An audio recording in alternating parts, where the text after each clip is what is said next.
Good morning, good afternoon, good evening.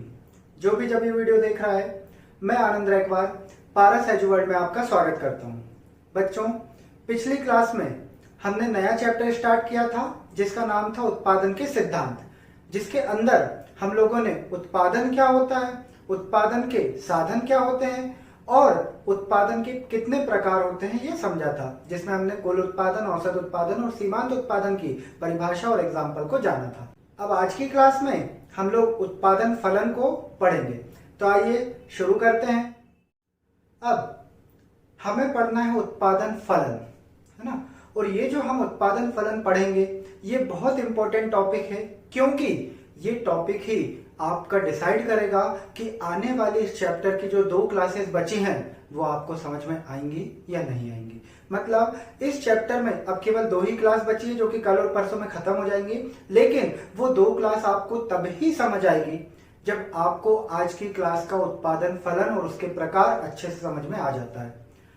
अगर आपको उत्पादन फलन समझना है तो उसके लिए जरूरी है कि आपको कल की क्लास पता हो।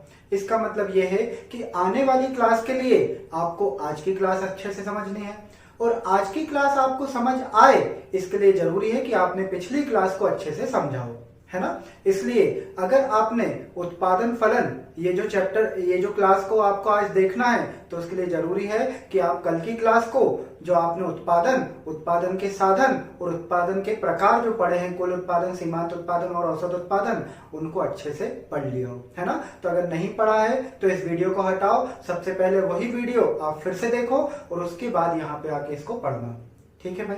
चलिए अब हम शुरू कर रहे हैं उत्पादन फलन को। और उत्पादन फलन में ये जो वर्ड है फलन, इस फलन का मीनिंग हम पहले ही देख के आ चुके हैं। कहाँ देखा है? इसको हमने पढ़ चुके हैं मांग फलन में। अब पेज पलटाने लगो कॉपी के, जाओ मांग फलन में ढूंढने लगो, वह मिलेगा ही नहीं, क्योंकि मैंने फलन का मीनिंग लिखवाया ही नहीं है। मैंने तो आपको मांग फलन का मीनिंग लिखवाया है, फलन का मीनिंग तो मैंने आपको ओरली बताया था बस। और ओरली बताया था इसका मतलब आपने कान से सुना होगा और दिमाग में रखा होगा।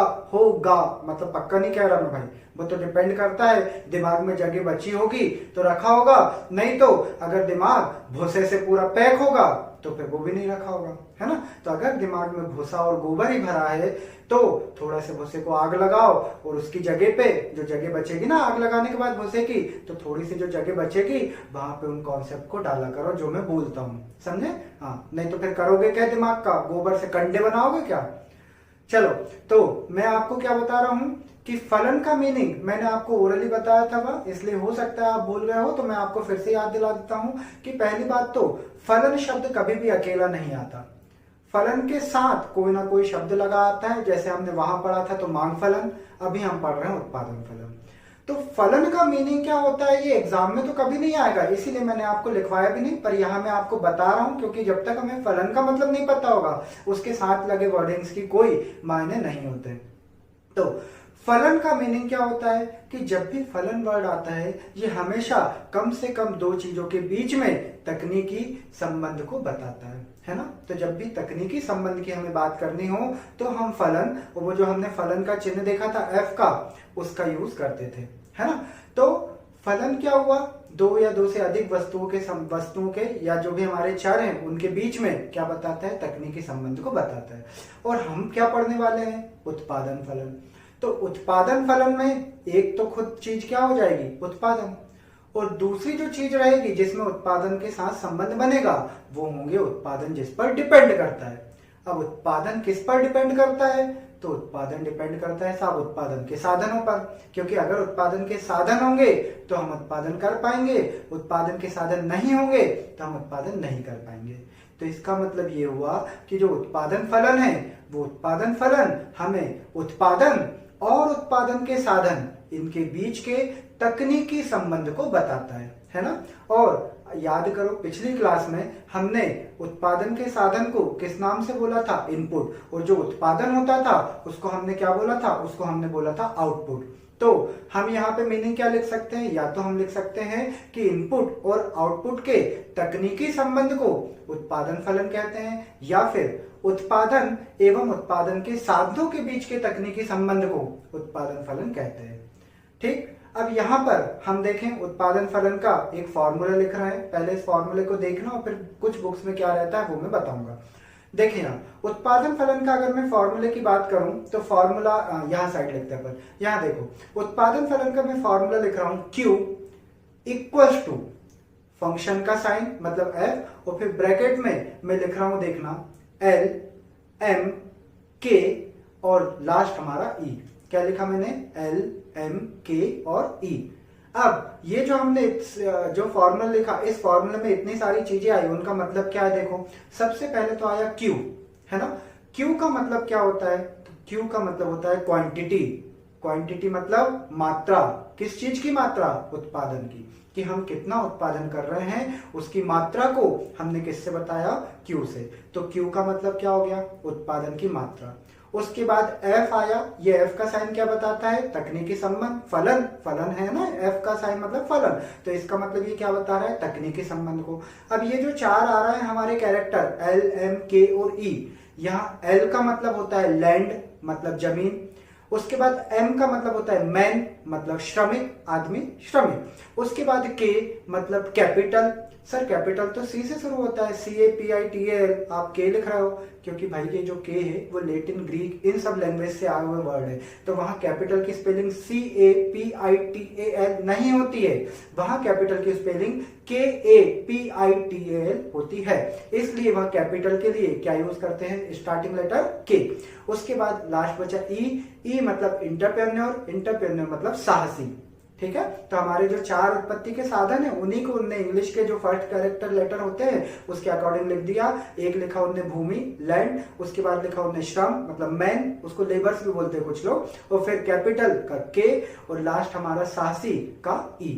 तो ये चार हमारे उत्पत्ति के साधन है और Q मतलब उत्पादन की मात्रा। इस तरीके से ये हमने क्या देखा? उत्पादन फलन का फॉर्मूला क्या होता है वो। अब कुछ बुक्स में इस तरह का फॉर्मूला नहीं मिलता है बल्कि इस तरह का फॉर्मूला मिलता है। ये फॉर्मूला क्या बता रहा है देखो, ये फॉर्मूला हमको बता रहा है P इक्वल्स टू फंक्शन का साइन ब्रैकेट में L प्लस साथ में K। अब यहां पर P मतलब क्या है? प्रोडक्शन, वही उत्पादन या उत्पादन की मात्रा। F मतलब फंक्शनल रिलेशनशिप, और जो बचे आपके L और K, यहाँ पे L का मतलब लैंड नहीं है, L का मतलब लेबर है, लेबर मतलब श्रमिक, और K का मतलब वही जो पहले था कैपिटल। ठीक, अब ये फॉर्मूला कैसा है और ये फॉर्मूला कैसा है तो देखो भाई, यहां उनने उत्पत्ति के पूरे साधन लिख दिए, यहां उनने उत्पत्ति के केवल दो साधन लिखे, एक लेबर और दूसरा क्या? कैपिटल।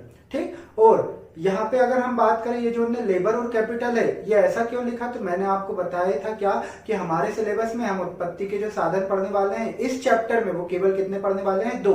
कौन कौन से? एक तो हमारी पूंजी और दूसरा हमारा श्रम, जिसमें पूंजी स्थिर और श्रम क्या? परिवर्तनशील। तो इसीलिए इनने यहाँ पर उत्पादन फंक्शन में भी केवल दो ही साधन लिए उत्पत्ति के, एक लिया श्रम मतलब लेबर और दूसरा लिया उनने पूंजी मतलब कैपिटल। समझे आप इस चीज को?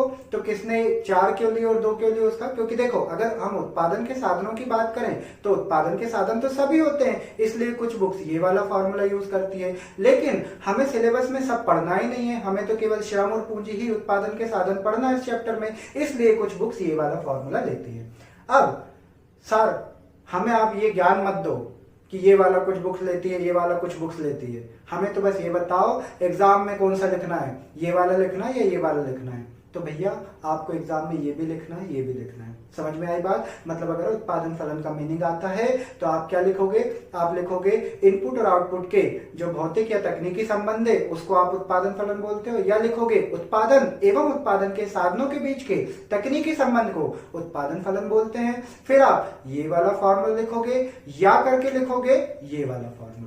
ठीक है, मतलब ये वाला फॉर्मूला और इसके अंदर किस शब्द का जो किस वर्ण का या अक्षर का क्या मतलब होता है उसको भी आप बताओगे। फिर या करके, या मतलब और करके, फिर ये वाला आप फॉर्मूला लिखोगे और इस फॉर्मूले में ये जो सिंबल लिखे हैं P L K इन सब के मतलब क्या होते हैं ये आप बताओगे।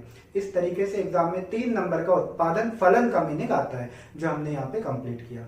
ठीक है भाई, आपकी बात ये। अब आगे हमको पढ़ना है उत्पादन फलन के प्रकार। और उत्पादन फलन के अगर हम प्रकार की बात करें तो उत्पादन फलन मेनली 2 प्रकार के होंगे। एक होगा हमारा अल्पकालीन उत्पादन फलन और एक होगा हमारा दीर्घकालीन उत्पादन फलन। ठीक है, कौन कौन से बोले मैंने? एक बोला अल्पकालीन उत्पादन फलन और एक बोला मैंने दीर्घकालीन उत्पादन फलन। अब ये अल्पकालीन और दीर्घकालीन क्या होता है, इस चीज को ध्यान से समझना। मतलब अब आपका बेस बनेगा अगली 2 क्लास का। ये जो 2 प्रकार है ये समझ लो आने वाली 2 क्लासेस हैं। एक कौन सा अल्पकालीन उत्पादन फलन बोल रहा हूं मैं और दूसरा कौन सा बोल रहा हूं, दीर्घकालीन उत्पादन फलन। तो यही अगली 2 क्लास में हमको एक एक करके पढ़ना है और उसके बाद फिर वो चैप्टर कंप्लीट हो जाएगा। चलो, सबसे पहले तो हम बात करते हैं अल्पकालीन और दीर्घकालीन का मतलब क्या होता है। उत्पादन फलन तो फिर हम बाद में आएंगे। तो देखो, अल्पकालीन यानी अल्पकाल, अल्पकाल मतलब अल्प यानी कम और काल मतलब समय। तो एक बात कर रहे हैं कम समय की, और दूसरा बोल रहा है दीर्घकाल। दीर्घ मतलब ज्यादा, काल मतलब समय यानी ज्यादा समय की बात कर रहा है। तो एक अल्पकालीन चीज आई, एक आई दीर्घकालीन। अल्पकालीन यानी कम समय, दीर्घकालीन यानी ज्यादा समय।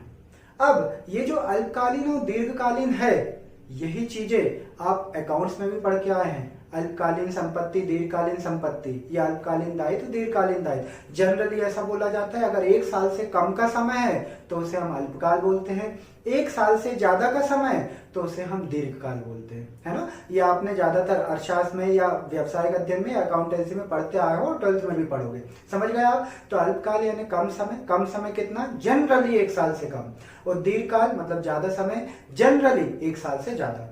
सर जनरली क्यों?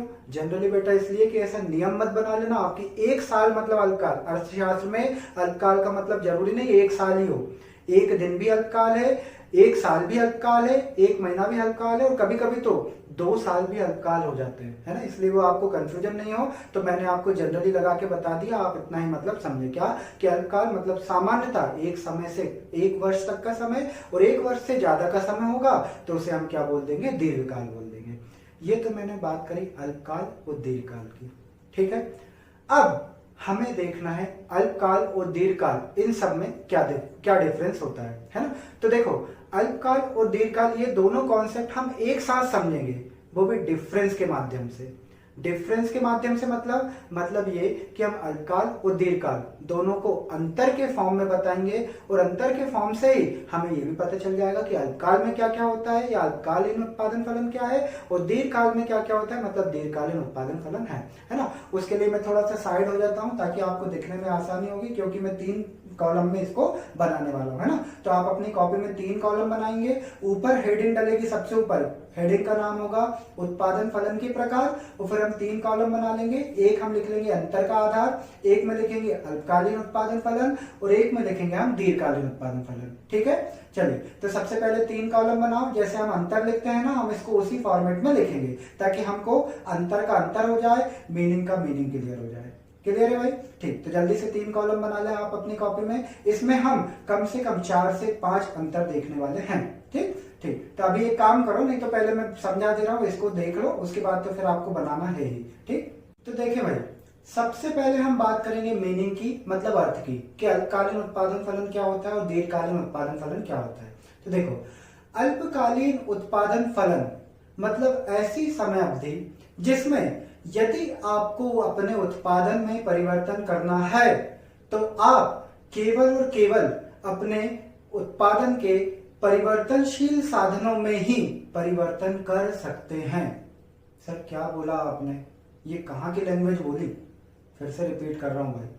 देखो, अल्पकालीन उत्पादन फलन में मैंने बोला कि अल्पकालीन उत्पादन फलन एक ऐसी समय अवधि है या उत्पादन फलन का एक ऐसा प्रकार है जिसमें यदि आप अपने उत्पादन में परिवर्तन करना चाहते हो तो आपके पास 2 तरह के साधन होते हैं। कौन से? स्थिर साधन और परिवर्तनशील साधन। सर ये क्या होते हैं? बेटा पिछली क्लास देखो फिर, अगर आपको ये भी नहीं पता स्थिर साधन क्या होते हैं और परिवर्तनशील साधन क्या होते हैं, फिर तो बेकार है इसको आगे कंटिन्यू करना, है ना। इसलिए मैं ना बताऊंगा भी, और आपको पिछली क्लास में ही जाके इसको देखना पड़ेगा। ठीक है, क्योंकि अगर मैं यहाँ बताने लगा तो फिर अपना ये वाला जो कॉन्सेप्ट है यहाँ से कॉन्सेंट्रेशन हट जाएगा और अपन कुछ और दिशा में चले जाएंगे। इसलिए आप स्थिर और परिवर्तनशील साधन वहां देख के आओ ताकि मैं यहाँ कंटिन्यू कर सकूं।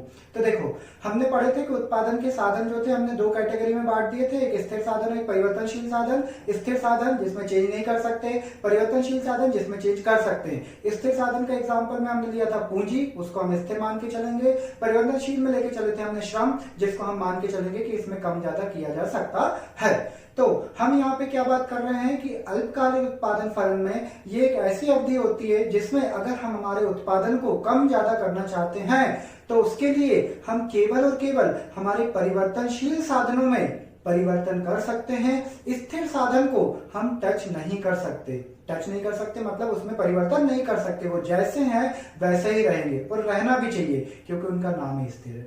समझे आप? तो ये हुआ आपका क्या उत्पादन फलन का आशय, कौन सा? अल्पकालीन वाला। अब मैं बात कर रहा हूं दीर्घकालीन की। तो दीर्घकालीन उत्पादन फलन एक ऐसी समय अवधि है जिसमें यदि आप उत्पादन में परिवर्तन करना चाहते हैं तो आप उत्पादन के स्थिर साधन और उत्पादन के परिवर्तनशील साधन दोनों में चेंज कर सकते हो। सर दोनों में चेंज कर सकते हो मतलब परिवर्तनशील तो बदल सकते हैं, ये तो हम जानते हैं क्योंकि उनका नाम ही परिवर्तनशील है, लेकिन स्थिर को भी बदल सकते हैं। यस, स्थिर को भी आप बदल सकते हो मतलब उसको भी चेंज कर सकते हो। चेंज कर सकते हो मतलब परिवर्तनशील जैसा, हाँ परिवर्तनशील जैसा बना सकते हो। अभी पूरा एंड तक आने दो, आपको धीरे धीरे जो भी डाउट उठ रहे होंगे सब क्लियर मैं कर दूंगा। बस अभी तो मैं जो बोल रहा हूं उसको एक्सेप्ट करते जाओ आप, है ना, क्योंकि टेक्निकल है थोड़ा, मैं इस चीज को मानता हूं, इसलिए थोड़ा पेशेंस रखो। एंड तक आपको हर एक चीज क्लियर होगी, ये गारंटी मेरी है आपको। देखो, तो मैंने अल्पकालीन में क्या बोला, अल्पकालीन उत्पादन फलन में क्या बोला कि ये एक ऐसा उत्पादन फलन है या एक ऐसी समय अवधि है जिसमें यदि हम उत्पादन में परिवर्तन करना चाहते हैं तो हम केवल और केवल परिवर्तनशील साधनों में ही परिवर्तन कर सकते हैं। लेकिन मैंने दीर्घकाल में क्या बोला कि यह एक ऐसी समय अवधि है जिसमें हम उत्पादन के स्थिर और परिवर्तनशील सभी साधनों में परिवर्तन कर सकते हैं। मतलब मैं डायरेक्ट ये बोल सकता हूं कि यह एक ऐसी समय अवधि है जिसमें हम उत्पादन के सभी प्रकार के साधनों में परिवर्तन कर सकते हैं। अच्छा, यहां आप एक गलत फहमी में ये मत रह जाना कि अल्पकालीन में हम परिवर्तनशील साधनों में परिवर्तन कर सकते हैं मतलब स्थिर साधन है ही नहीं। मैं ऐसा नहीं कह रहा हूं, अल्पकाल में भी स्थिर साधन है लेकिन आप उसको चेंज नहीं कर सकते हो, मतलब पूंजी है बदल नहीं सकते हो, और जो श्रम है उनको क्या कर सकते हो, बदल सकते हो। लेकिन दीर्घकाल में जो आपके साधन है, चाहे वो पूंजी हो चाहे वो श्रम हो, आप दोनों को ही क्या कर सकते हो, बदल सकते हो। समझ में आई बात? मतलब ये मत दिमाग में रख लेना कि अच्छा मतलब अल्पकाल में तो स्थिर साधन होते ही नहीं होंगे, होते हैं, बिना पूंजी के बिजनेस कैसे चलेगा भाई, बस हम उसको चेंज नहीं कर सकते, है ना। जो एक बार पूंजी लगा दी तो वो पूंजी उतनी रहनी है। ये हमने देखा मीनिंग, एक बार फिर से लास्ट वाला क्या मीनिंग में हमने देखा, अल्पकालीन मतलब ऐसा समय जिसमें उत्पादन में परिवर्तन करने के लिए आप केवल और केवल परिवर्तनशील साधनों में परिवर्तन कर सकते हो, स्थिर साधनों में परिवर्तन नहीं किया जा सकता। और हमने दीर्घकाल में क्या देखना है कि एक ऐसी समय अवधि है जिसमें उत्पादन के सभी साधनों में स्थिर हो चाहे परिवर्तनशील हो, सभी में क्या किया जा सकता है, परिवर्तन किया जा सकता है। समझे? अब हम दूसरे नंबर का पॉइंट अंतर का आधार में देखेंगे उत्पादन के साधन। तो हम अल्पकाल में लिख रहे हैं, देखो क्या कि यहां पर उत्पादन के कुछ साधन स्थिर होते हैं और कुछ साधन परिवर्तनशील होते हैं। जैसे पूंजी हमारी स्थिर साधन है और श्रम जो है वो हमारा क्या है, परिवर्तनशील साधन। लेकिन दीर्घकाल में हमने मीनिंग में क्या देखा कि आप तो आपके सभी साधनों को बदल सकते हो, मतलब पूंजी हो चाहे श्रम हो सबको चेंज किया जा सकता है। तो भाई श्रमिक को तो वैसे भी चेंज किया जा सकता है, तो वो तो हमारी परिवर्तनशील थी, लेकिन हमने पूंजी को भी चेंज कर दिया। चेंज कर दिया मतलब पूंजी पहले तो स्थिर थी, वो तो स्थिर होती थी, आप चेंज नहीं कर सकते थे। लेकिन दीर्घकाल ने क्या किया, पूंजी को भी परिवर्तन कर दिया, पूंजी को भी चेंज कर दिया, तो पूंजी स्थिर रह ही नहीं गई। तो इसका मतलब दीर्घकाल में तो आपने किसी भी साधन को स्थिर छोड़ा ही नहीं। श्रम तो वैसे भी स्थिर नहीं थे, उनको तो परिवर्तनशील थे ही, आपने उनको परिवर्तन किया कोई दिक्कत नहीं थी। लेकिन पूंजी स्थिर थी पर आपने स्थिर को भी परिवर्तनशील करके उसके स्थिर वाले गुण को ही खत्म कर दिया। अब उस पे का उसका गुण क्या बन गया, परिवर्तनशील वाला बन गया। तो हम बोल सकते हैं कि दीर्घकाल में तो कोई साधन स्थिर रहा ही नहीं, क्योंकि आपने सभी साधनों को परिवर्तित कर दिया, और परिवर्तित कर दिया तो मतलब वो परिवर्तनशील हो गया, और परिवर्तनशील हो गया तो स्थिर साधन खत्म ही हो गए। तो हम बोलेंगे अल्पकाल में कुछ साधन स्थिर होते हैं और कुछ साधन परिवर्तनशील होते हैं। लेकिन दीर्घकाल में चूंकि हम हर साधन को चेंज कर सकते हैं, इसलिए दीर्घकाल में कोई भी साधन स्थिर नहीं बचता, सारे के सारे साधन क्या बन जाते हैं, परिवर्तनशील बन जाते हैं। तीसरा हम बात करेंगे अन्य नाम, कि इनके कोई अन्य नाम है या नहीं। तो अल्पकालीन उत्पादन फलन जो है उसका एक अन्य नाम है जिसे हम बोलते हैं स्थिर अनुपात वाला उत्पादन फलन। क्या बोलते हैं हम इसे? स्थिर अनुपात वाला उत्पादन फलन बोलते हैं। और जो दीर्घकाल है उसको हम बोलते हैं परिवर्तनशील अनुपात वाला उत्पादन फलन। अल्पकाल को हमने बोला स्थिर अनुपात वाला उत्पादन फलन और दीर्घकाल को हमने बोला परिवर्तनशील अनुपात वाला उत्पादन फलन। ऐसा इसलिए क्योंकि अल्पकाल में कुछ साधन स्थिर हम रखते हैं, इसलिए उसका नाम स्थिर अनुपात पड़ा। और दीर्घकाल में हम किसी साधन को स्थिर नहीं रखते, सभी को परिवर्तनशील कर देते हैं, इसलिए इसका नाम क्या पड़ गया? परिवर्तनशील या परिवर्तनीय अनुपात वाला उत्पादन फलन, ऐसा नाम इसका पड़ गया। अब चौथा पॉइंट जो मैं बोल रहा हूं और पांचवा जो मैं बोलूंगा, ये दोनों ही पॉइंट आपको अभी समझ नहीं आएंगे और मैं आपको अभी समझाऊंगा भी नहीं। हाँ सर ठीक है ना, वैसे भी शुरू के 3 कौन से समझ आ गए, जब अभी के 2 जो नहीं समझ आएंगे तो हमको टेंशन हो गई। भाई वो 3 भी नहीं समझ आए, ये 2 भी समझ नहीं आएंगे, कोई बात नहीं, 3 रटेंगे 2 और रट लेंगे, उसमें क्या है। ठीक है, तो भाई रट लो, मैं भी यही चाहता हूँ। ये 2 पॉइंट तो आप फिलहाल रट लो, क्योंकि ये जो 2 पॉइंट है वो तो आने वाली पता नहीं कितनी क्लासेस लग जाएंगी हमको समझने में, क्योंकि वो सब एक के बाद एक आएंगे धीरे धीरे। ठीक, तो देखो चौथे नंबर का जो मैं पॉइंट बोल रहा हूँ उसका नाम है मूल्य निर्धारण। तो मूल्य निर्धारण पॉइंट क्या है मुझे नहीं पता, अभी तो आप सुनो। देखो अल्पकालीन उत्पादन फलन में मैं लिख रहा हूं कि यहां पर मूल्य निर्धारण में मांग शक्ति अधिक प्रभावी होती है, और दीर्घकाल उत्पादन फलन में मैं लिख रहा हूं कि यहां मूल्य निर्धारण में मांग एवं पूर्ति दोनों शक्ति अधिक प्रभावी होती है। अल्पकाल में मैंने मूल्य निर्धारण में क्या लिखा कि यहाँ पर मूल्य निर्धारण में मांग शक्ति अधिक प्रभावी होती है, और दीर्घकाल में हमने क्या बोला? हमने बोला कि यहाँ पर मूल्य निर्धारण में मांग और पूर्ति दोनों शक्तियां प्रभावी होती है। अब ये जो चौथा पॉइंट है इसको दिमाग में मत रखना, बस इसको समझना मत, बस दिमाग में रख लो कि याद करना ये पॉइंट। ये जो पॉइंट है ना, मांग शक्ति प्रभावी, पूर्ति शक्ति प्रभावी, ये सब हम बाजार चैप्टर में पढ़ेंगे। या तो अंतर के आधार में आ रहा है इसलिए मैंने एक पॉइंट में आपको जोड़ दिया। ठीक है, आपको नहीं समझ आ रहा है तो याद करो, वो भी नहीं हो रहा है तो छोड़ दो पॉइंट, कोई दिक्कत नहीं है। 5वें नंबर का हमारा पॉइंट है उत्पादन के नियम। उत्पादन के नियम मतलब कि अल्पकाल में कौन से उत्पादन के नियम लगते हैं और दीर्घकाल में कौन से उत्पादन के नियम लगते हैं। उत्पादन के नियम या उत्पत्ति के नियम एक ही बात है। तो देखो अल्पकाल में जो हमारे उत्पादन के नियम लगते हैं उनका नाम होता है परिवर्तनशील प्रतिफल के नियम। क्या बोला मैंने? परिवर्तनशील प्रतिफल के नियम। और जो दीर्घकाल है उसमें जो उत्पादन के नियम है उसका नाम होता है पैमाने के प्रतिफल।